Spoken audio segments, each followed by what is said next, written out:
कृषि उत्पादन के अलावा तत्कालीन अर्थव्यवस्था में खेती से प्राप्त उपज के अतिरिक्त कृषि पर आधारित या उससे संलग्न कई अन्य उद्योगों और काम धंधों का भी अपना योगदान था। ग्रामीण क्षेत्रों में कताई बुनाई, बढ़ईगिरी, फल उगाने आदि जैसे कई काम प्रचलित थे। ये काम प्रायः फसलों के बीच के खाली समय में या फिर उसके साथ साथ लघु उद्योगों के रूप में किए जाते थे। इन आर्थिक स्थितियों में भूमि कर व्यवस्था का विशेष स्थान होना स्वाभाविक था। यही कारण है कि मुगल इसके संगठन हेतु विशेष रूप से प्रयत्नशील थे। अकबर के शासनकाल में इस क्षेत्र में कई परीक्षण किए गए। उन सब का मुख्य उद्देश्य एक ऐसी व्यवस्था कायम करना था जिसमें करों को यथासंभव उत्पादन के अनुपात में निर्धारित किया जा सके और जिसमें करों को सुगमता से इकट्ठा किया जा सके। मुगलों की भूमि लगान व्यवस्था के दो चरण थे।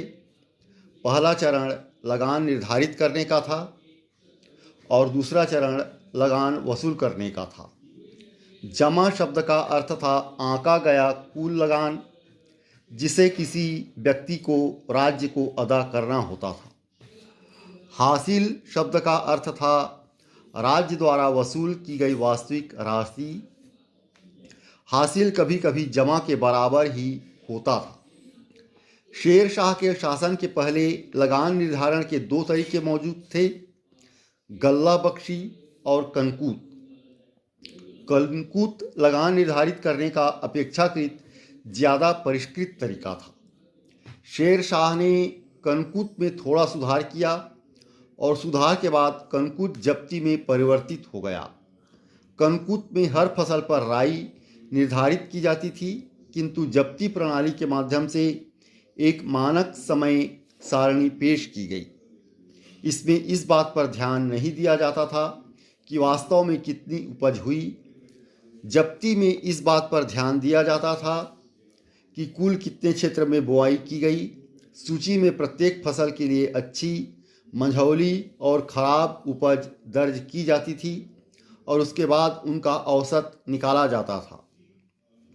इस औसत का 1/3 भाग राज्य को राजस्व के रूप में दिया जाता था। राज्य का हिस्सा पहले जिन्स में निर्धारित किया जाता था और बाद में नकदी में।